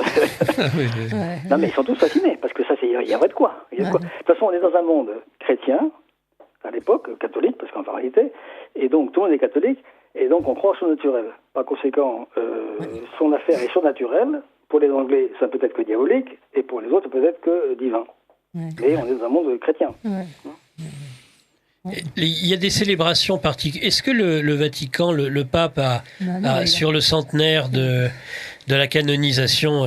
C'est la dernière question qui fâche, Dominique, à Monseigneur Le Tourneau. Il a refusé de venir à Orléans. Alors, il a refusé de venir à Orléans. Oui, c'est logique. Ça se comprend. Mais c'est les célébrations d'Orléans. Elles ont lieu depuis le lendemain de la libération d'Orléans, parce que la libération d'Orléans, contrairement à ce que certains disent, c'est pas le 8 mai, c'est le 7 mai. Oui, c'est vrai. Les premières célébrations ont lieu le 8 mai, et ne se sont pas interrompues depuis, si ce n'est pendant la Révolution, et le consul Napoléon Bonaparte exactement, l'autorise en 1803 la reprise, et en 1839, parce qu'il y a des problèmes d'anticléricaux. Mais c'est une célébration qui a lieu depuis 1429. Et après, celles de Rouen et de Reims sont connues peut-être plutôt davantage, mais elles se poursuivent aussi depuis très longtemps. Donc il y a une célébration extraordinaire. Et puis, des nombres de panégyriques, chaque année, il y a un panégyrique qui est prononcé.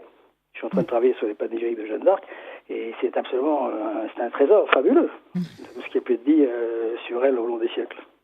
Ah oui. Maître Trémollet, là on va écouter pour les 4 dernières minutes l'hymne johannique à l'étendard. Je ferai un petit rajout si vous m'y autorisez. Alors soit après. Après. Si vous pouvez rester après. Jeanne vous retient tout le temps. Comment résister à Jeanne? Je l'expliquerai aux personnes qui m'attendent. J'étais retenu. Alors c'est le moment, peut-être il reste 1 minute 32 minutes, s'il y a une dernière question à Monseigneur Le Tourneau. Non, mais je pensais quand même à tout ce qu'a fait l'Action française, ce qu'ont fait Maurras et l'Action française pour lutter contre justement une Jeanne d'Arc laïque, et tout ce qu'ils ont gagné. Enfin, ils ont fini par se ranger au décret du pape, mais malgré tout, jusqu'à la guerre de 14, ils ont vraiment fait des choses extraordinaires pour une Jeanne d'Arc. De Jeanne. Pour une Jeanne d'Arc catholique, pas pour une Jeanne d'Arc laïque. Pendant la guerre de 14, elle est extrêmement présente. Ah oui. Mais d'ailleurs, Siméon Luce, c'est pareil. Quand il commence à écrire sur Jeanne d'Arc, il sort de la défaite de Sedan. Oui. C'est pareil, c'est la réaction patriotique pour la France. On voit bien à travers les panégyriques l'évolution, effectivement, la guerre de 70, la défaite de 70, la montée de l'anticléricalisme et du matérialisme en France, la guerre de 14 et ses conséquences, etc. Tout ça, c'est très perceptible. Comment on voit les choses différemment. On appelle Jeanne d'Arc, fait appel pour libérer la France, non pas des Anglais, mais des francs-maçons et des libres penseurs, etc. À certains moments. Très bien, et ben voilà, ça va être la fin de cette première partie. On va écouter maintenant l'hymne johannique. Merci beaucoup, Monseigneur Le Tourneau. Vous pouvez, si vous souhaitiez, vous pouvez rester si on. Alors, Maître Trémollet, lui, reste en tout cas. Voilà, chers auditeurs, l'hymne johannique, et puis on se retrouve juste après la petite pause.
Alors justement, concernant Maître Trémollet, vous nous faites le plaisir de rester encore un petit moment dans cette émission et vous vouliez, je crois, parler d'un point particulier, cette fois-ci non pas sur le passé de Jeanne d'Arc, mais sur son futur et futur proche, en tout cas d'une statue. Donc je voulais donner deux informations pour les auditeurs.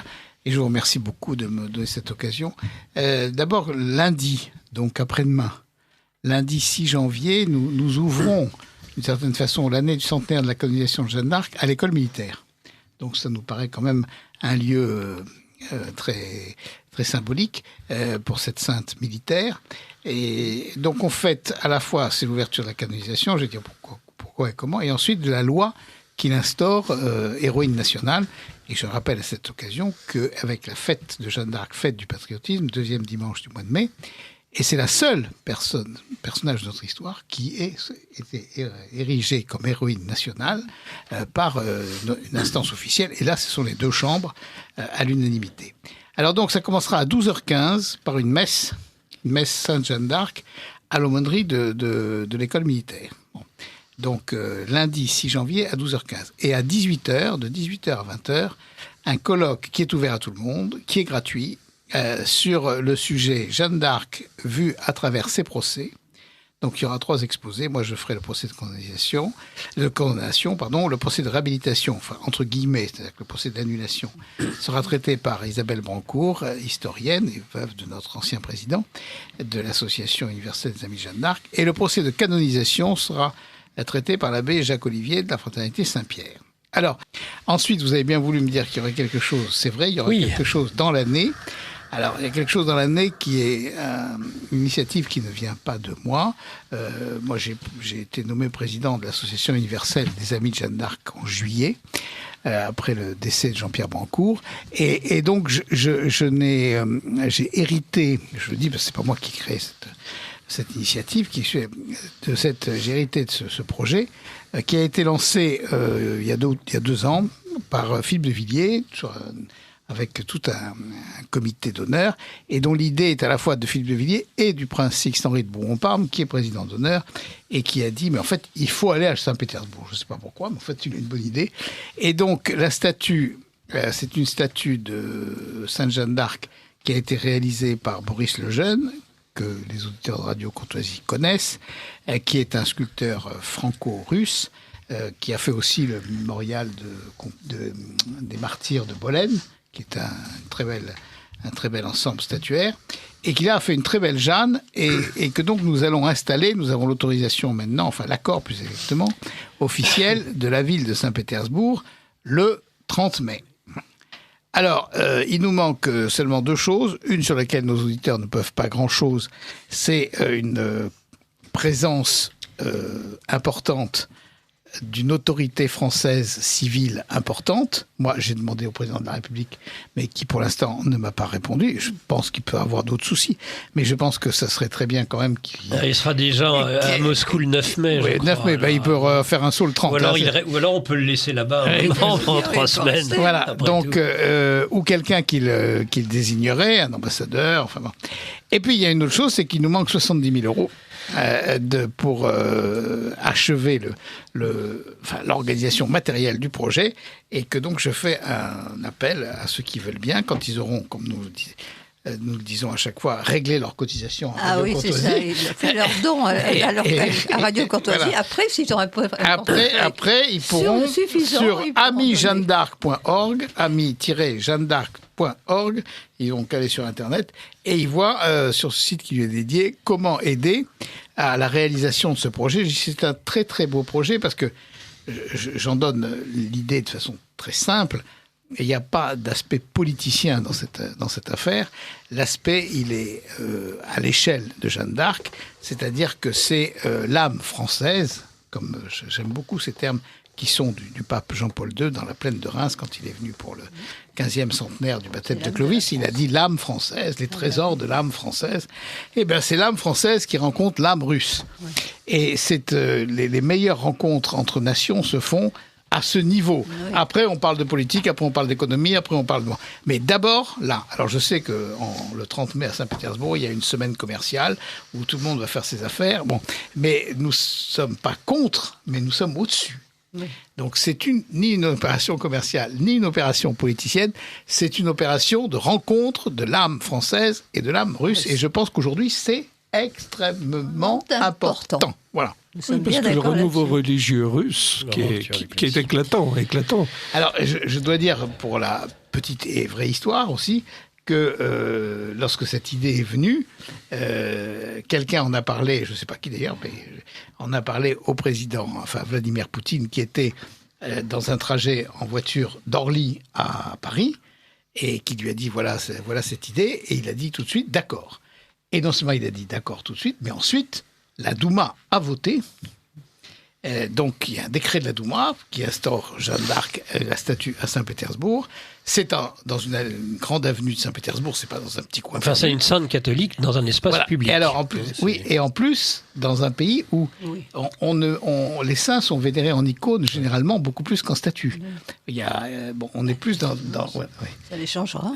Bon, donc là c'est quand même quelque chose de très beau. La statue sera Dans un exposée Saint Vladimir, en je mars crois, à statue la cathédrale russe de Paris, donc après l'Allemagne, à la cathédrale de la Sainte-Trinité. Elle sera exposée là, donc tout le monde pourra la voir, et ensuite elle partira à Saint-Pétersbourg, où là elle sera reçue par les autorités, et l'ambassade de Russie nous a dit, avec beaucoup de délicatesse, la représentation russe sera au niveau de ce que voudra bien être la représentation française. Voilà. Ah bah oui. Et en attendant, mais la date n'est pas encore complètement fixée, mais je la donnerai aux auditeurs quand elle le sera. Il y aura un colloque dans les locaux de la cathédrale Sainte-Trinité avec M. Pouchkov, qui est le président de la commission des affaires étrangères de la Douma, qui est un excellent orateur en français, qui parle parfaitement le français. Et le thème sera, normalement, moi je traiterai du patriotisme selon Jeanne d'Arc, et français selon Jeanne d'Arc, et lui traitera du patriotisme russe selon Alexandre Nevsky.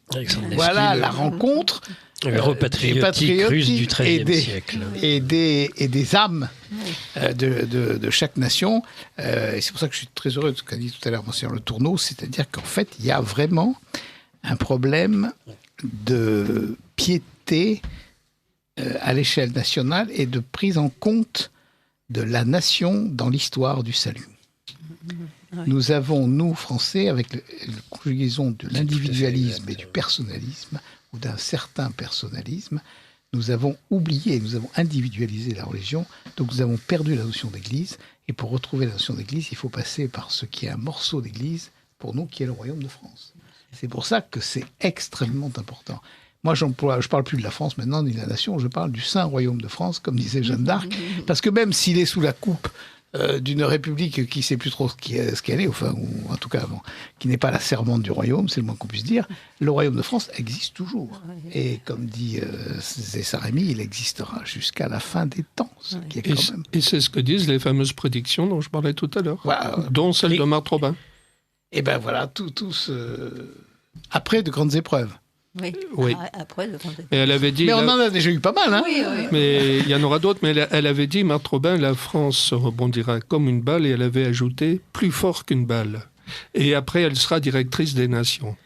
En tout cas, quand elle parlait des épreuves, elle disait que ces épreuves étaient le fait de ses chefs, parce que la France avait été mal gouvernée. Hein. Mais il est vrai aussi que quand on reprend les textes de Jean-Paul II, quand les appels à la France, c'est à chaque fois France éducatrice des peuples. Oui.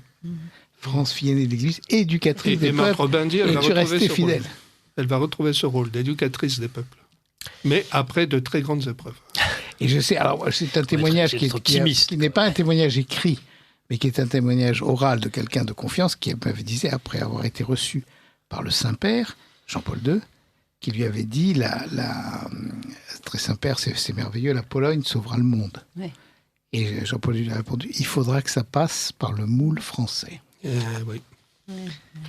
Alors c'était peut-être une réponse directe pour le français, pour que vous compreniez ses responsabilités, mais je pense que c'est aussi quelque chose de très fort, c'est que ce qui n'est pas passé par le moule français n'a pas l'universalité catholique. Oui, pour ça, il faut que la France passe par la forge aussi. Et c'est toute l'épreuve, c'est tout le sens des épreuves que nous avons et qui, à mon avis, nous attendent. Oui, qu'on en a déjà un peu porté quelques-unes, non? Oui, mais quand on regarde la situation de la France aujourd'hui, Maître Trémollet, admettez que on aura du mal à s'en sortir sans un certain nombre d'épreuves. Oui. Hélas, le pire est devant nous, il faut reconnaître. Oui, mais comme dit elle, on rebondira. On rebondira. Et effectivement, le rôle central de la France, on le voit bien avec l'émotion provoquée par l'incendie de Notre-Dame. Oui. Le monde entier était ému par cet incendie. C'est fascinant de voir ça. Et les gens étaient vraiment priés, se sont mis à genoux en priant. Ah oui. Donc, non. Qu'est-ce que vous en pensez? Voilà, chers auditeurs, je remets entre vos mains et pour cette année-là et le projet de Saint-Pétersbourg. Et vous avez qu'à aller sur Jeanne d'Arc, ou Association universelle des Amis de Jeanne d'Arc, sur Internet, et vous avez tout.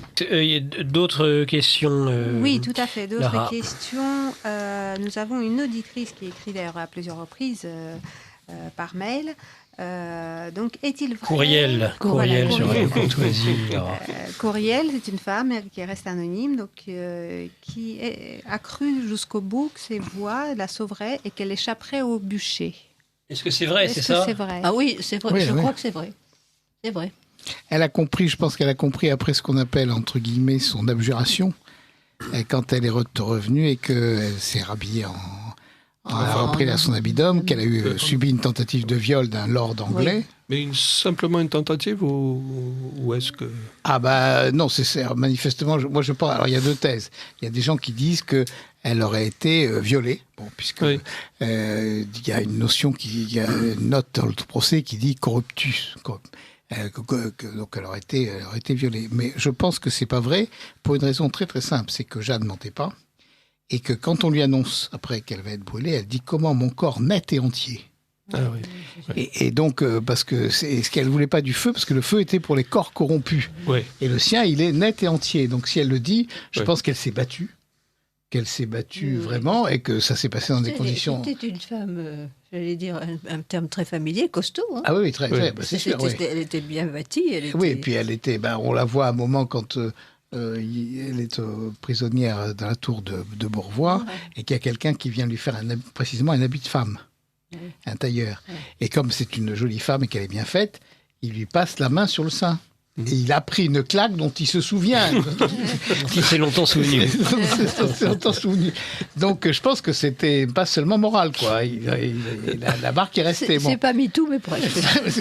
Et donc en fait... Avant l'heure, oui. Et en fait, je pense qu'elle s'est battue.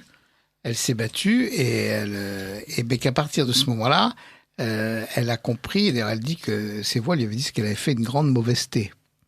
Et donc... Et c'était quoi la mauvaiseté? La mauvaiseté, c'était d'avoir signé la cédule dite d'abjuration. Et qu'elle a signé en souriant, ou même certains disent en riant, et selon les comptes rendus. Et en fait, elle a dit « je ne sais pas signer ». Ce qui n'était pas vrai, puisqu'elle a signé beaucoup de ses lettres. Et donc, elle a signé d'une croix, on lui a pris la main, elle a signé d'une croix. Et en fait, pour elle, je pense que je suis certain même, c'était une habileté, parce qu'immédiatement après, elle dit « Allez, emmenez-moi maintenant en prison d'église ». Puisque, en fait, la conséquence de cette abjuration, entre guillemets, mais pour les juges, c'était une vraie abjuration, c'est qu'elle est condamnée à la réclusion criminelle à perpétuité.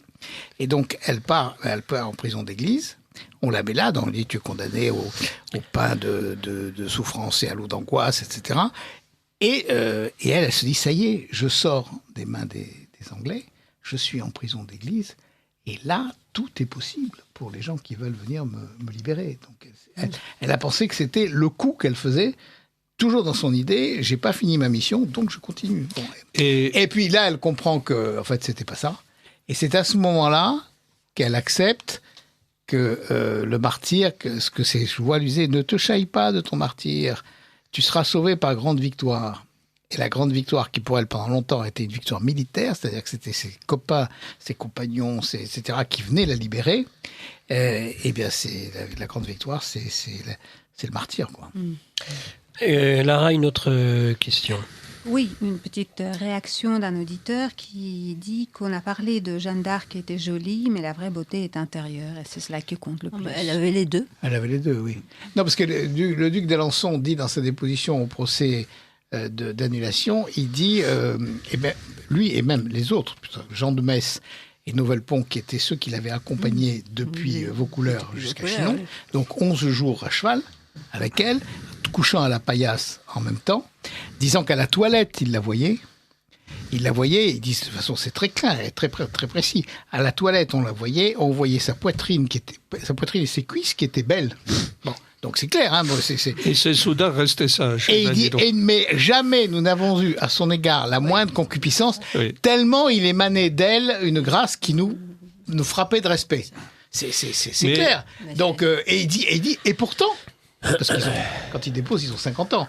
Et pourtant, à l'époque, nous étions jeunes et pleins de... Oui. Bon. Et donc, c'est clair. Donc, elle était avenante. Elle a beaucoup de succès au sens où elle charme beaucoup de gens. D'abord, par la qualité de sa... On n'a pas parlé, mais par la qualité de sa parole. Oui. On a parlé déjà de son sens de la répartie. Non, mais même elle parle un très très beau français.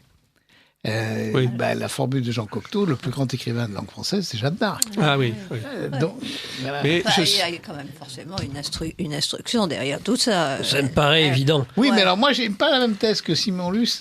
Je dis, quand on a passé 4 ans, avant 13 ans à 17 ans, et après ça continue 4 ans, en communication permanente avec les anges, on parle un langage d'ange. Et elle dit de cette voix des anges, et cette voix est belle et douce et humble et parle le langage de France. C'est magnifique. Alors, elle peut avoir aussi une autre... l'un n'exclut pas l'autre. Mais je ne sais pas si vous serez de mon avis, moi, toutes les photos de saintes que j'ai vues, eh bien, ces saintes étaient toutes jolies. Oui. Les saintes toutes les saintes ou les saintes? Les saintes catholiques. Oui, en général, le Seigneur ne prend pas les plus moches. J'ai pas vu, par exemple, Sainte Thérèse de Lisieux, par exemple, elle était jolie. Ah oui, Sainte Thérèse, oui. Et contrairement à ce qu'on dit, elle n'était pas petite. La petite Thérèse était grande. Et on ne voit pas de photos de saintes qui soient laides, en fait. Non. Hein? Si, quand même, s'il y en a dont on dit, par exemple, Sainte-Germaine du Pibrac, qu'elle était très, très abîmée du visage. Là, on voit bien qu'elle est c'est une statue qui est dans le jardin du Luxembourg. Là, on voit très bien qu'elle a quand même une stature. Hein, là. Oui. Alors, il y a sur sa taille, par exemple, il y a des thèses tout à fait différentes. Il y en a qui disent que d'après l'armure, elle faisait 1m61. Et ce qui est grand d'ailleurs pour l'époque. Oui, mais alors, moi j'ai rencontré un habitant de Domremy qui est passionné de Jeanne d'Arc, qui m'a dit, mais en fait, c'est pas vrai, regardez, en fait, alors il m'a fait le calcul avec l'armure et machin et tout, elle faisait 1m72. 72. Alors elle me dit, 1m72, quand elle déballait à Vaucouleurs, venant de Domremy, 1m72 avec l'allure qu'elle allait, tout le monde était déjà à genoux. Mais ça, je sais pas. Forcément, une apparence physique qui en impose. Hein. C'était pas qui donne ce charisme exceptionnel. Il y a le feu intérieur et puis le mysticisme. Non, on peut avoir beaucoup de présence avec une petite taille. C'était le cas de Louis XIV, c'était le cas de Napoléon. On peut avoir, bien sûr. Mais là, pour en imposer à des hommes quand on est une jeune fille, il faut on est une femme, la taille stature, est peut-être plus... En général, je ne dis pas que ça soit une loi absolue, mais... Et il faut voir que c'était lourd à porter une armure à l'époque. Hein. Oui. Ah, oui. Et l'épée qu'elle maniait, non pas pour le combat, mais tout de même pour indiquer la direction des opérations, était lourde à porter aussi. Et elle portait tout ça toute la journée. Il fallait être costaud. Hein. Elle était costaud. Et quand elle est examinée par les femmes à Rouen, parce qu'elle est examinée à Poitiers pour voir si elle est vierge, ou si elle est homme ou femme, et ensuite si elle est vierge ou corrompue. Bon, et l'examen reprend à Rouen quand elle arrive. Bon, et les femmes qui ont examiné dans le procès verbal disent que c'est une femme, que c'est une vierge, qu'elle est sexe féminin, que c'est une vierge, et qu'elle a la peau du bas du dos abîmée par l'excès de cheval. Ah oui. Ah voilà. Alors, madame, il fallait être costaud. madame, messieurs les invités, on a encore, il reste que quelques minutes et ça se termine, mais je veux que si vous pouvez rester, maître Trémollet, c'est très bien. Nous avons dans le studio un auditeur. Alors, je vous présenterai tout à l'heure, Bruno, lorsque l'on aura cette conversation où vous pourrez présenter vos vœux, où les auditeurs présentent les vœux aux auditeurs de Radio Courtoisie. Néanmoins, vous m'aviez dit au moins 2 questions à poser sur Jeanne d'Arc aux invités, et vous me faisiez passer un petit message là sur les tailles, et vous disiez... Oui, alors, Bruno, bonjour et merci de m'avoir invité. Je vous remercierai plus longuement quand ça sera le moment. Oui, c'était juste un petit détail. Du Guesclin mesurait 1m60. Oui. Et c'était un grand héros. Oui. Pour l'époque, voilà. Donc pour l'époque, si Jeanne d'Arc... C'était un homme, il n'avait pas besoin de s'imposer comme une femme. Puis il était extrêmement musculeux, aussi large que haut. Il était très... Ah oui, c'était une force de la nature, le Guesclin. Oui. Il était Rabelais. Oui, il avait une puissance musculaire phénoménale. C'est pour ça que dans les tournois, d'ailleurs, il désarçonnait tous ses adversaires facilement. Vos questions... Moi, je peux vous dire que j'ai joué du Guesclin au festival de ma ville de naissance pour le 6e centenaire de sa mort, 1380-1980. C'était ma jeune sœur qui avait fondé tout ce festival magnifique. Il y avait la Légion, il y avait des ministres, etc. Et j'ai joué du Guesclin sur la place centrale. Donc à cheval, le soir, à cheval et tout. Mon cheval avait une trouille terrible parce qu'il sortait de l'obscurité et il arrivait sur une place entièrement éclairée par Adorno, par les projecteurs. Il me foutait par terre à chaque fois. Donc, finalement, on a dit on va mettre un paysan patron des propriétaires du cheval qui va le tenir. Bon. Et quand je passais, il y avait les spectateurs de la Lozère qui disaient putain, du Guesclin, il n'a pas l'air faro sur le Et j'avais dit, je vais terminer là-dessus. Il faudrait vraiment... J'avais dit à ma chère sœur, j'avais dit pourquoi tu m'as choisi pour être du Guesclin. Il m'a dit parce qu'il était petit, costaud et laid. Oh je m'asserai en faux. Allez, voilà, vous me permettez de me prendre congé de votre... Vous voulez pas... Oui, il reste que quelques minutes. Il y a 2 questions de cet auditeur. Oui. Allez, allez-y. Et donc, je ne voudrais pas être trop long. Vous m'accordez combien de minutes ? Ah non, pas plusieurs minutes. Non, c'est 2 questions très courtes parce que dans 5 minutes, c'est terminé. Alors, une remarque d'abord. Juste un sentiment que je voudrais exprimer. Moi, j'ai toujours été bouleversé par l'histoire de Jeanne d'Arc parce qu'il y a un contraste immense entre sa pureté et le supplice qu'elle a subi. Et je trouve que c'est quelque chose de bouleversant, je pourrais dire insoutenable. Et on ne peut pas ne pas penser au martyr du Christ. Il y a quelque chose de la même nature, c'est-à-dire le contraste entre une pureté qu'on ne peut pas imaginer, nous pauvres pécheurs, et la douleur terrible de ce supplice terrible. Est-ce qu'il y a une question derrière votre... Parce que c'est le problème souvent des questions des auditeurs, c'est pas des questions, ce sont des affirmations. Est-ce qu'il y a une question ? Alors, ce n'était pas une question, c'était un sentiment. Votre question, Bruno. Et ma question, alors je ne sais pas qui l'adresser, à tout le monde, c'est est-ce qu'on ne pourrait pas dire que la grandeur de Jeanne d'Arc montre la grandeur de la France, puisque le rayonnement qu'elle a, la présence qu'elle a, elle est éternellement présente, elle n'est pas du passé, elle est vraiment présente aujourd'hui, c'est parce qu'elle a défendu une grande cause, et cette grande cause, elle ne peut être que réelle pour nous marquer autant et pour que la grandeur de Jeanne d'Arc nous marque autant. Ah, mais elle est l'incarnation de la France, Jeanne d'Arc. Et elle a personnifié le rôle particulier qu'a eu et va continuer à avoir la France dans l'histoire. Parce que c'est ça aussi. C'est pourquoi Jeanne d'Arc est-elle mandatée par le divin pour sauver la France, après tout. On en l'a un peu évoqué tout à l'heure. C'est sans doute qu'il y avait une feuille de route pour le pays. C'est que la France avait et a et aura encore un destin particulier.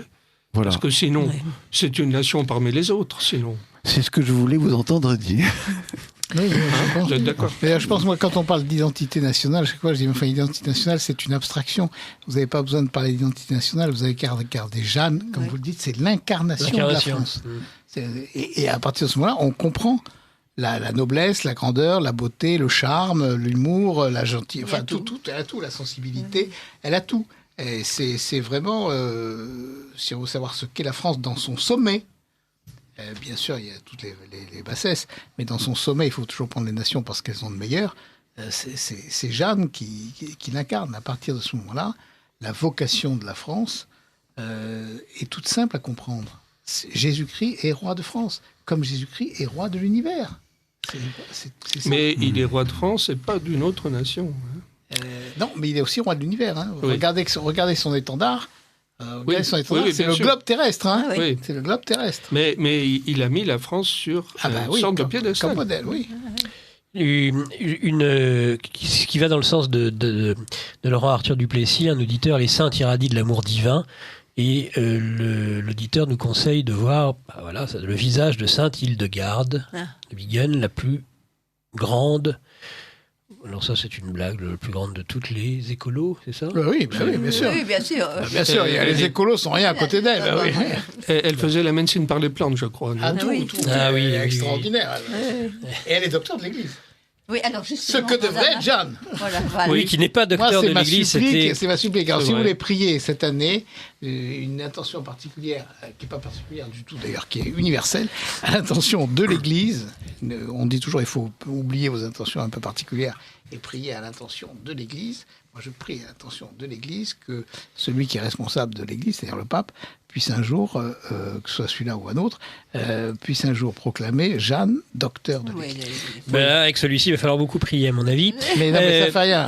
Est-ce que une petite minute de Dominique de conclusion Alors écoutez, cette année s'ouvre brillamment grâce à tous les participants. Je m'exclus bien sûr. Ah bah non, surtout pas. Donc c'est moi qui dis, elle s'ouvre brillamment Voilà. et je m'exclus et ça Alors, je peux le dire. elle s'ouvre brillamment. Moi je suis ravie, Nicolas, qu'on l'ait faite ensemble. Vous aussi. Vraiment, c'est un grand moment pour moi.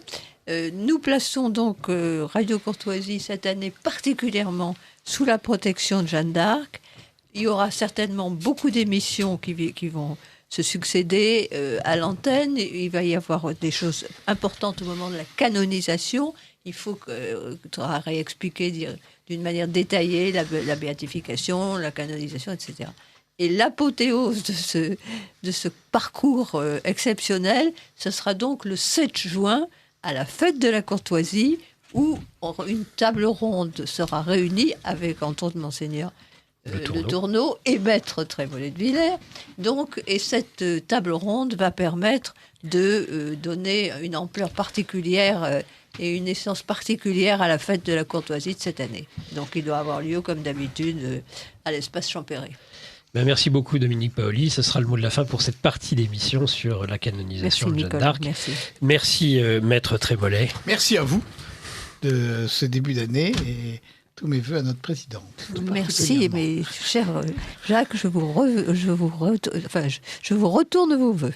Merci à vous Laurent Arthur Duplessis. Eh bien, je vous remercie aussi, cher Nicolas, car c'est un très grand plaisir d'échanger avec vous.